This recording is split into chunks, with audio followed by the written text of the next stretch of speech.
Hello everyone, my name is Imran and welcome back to our channel. In this tutorial, we are going to talk about how to import database in Mysql Hostinger.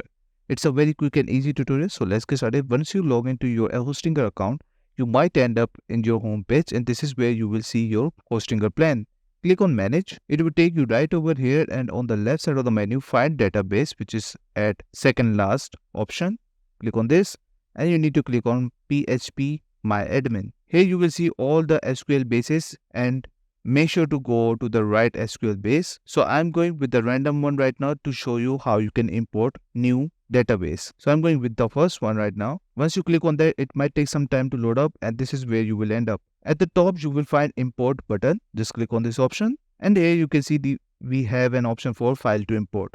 You can easily click on this option, select your MySQL file if you have on your desktop and upload that over here. Once you do that, make sure that the maximum file size would be less than 256 MB. Go to the very bottom and click on import. Make sure to click on import because some of the people might forget to click on this option and they would wonder where is their database. So make sure to click on this because it is very at the bottom. Once you click on that, you have imported new database in Mysql Hostinger. So I hope you like this video. Please subscribe. Bye bye and take care.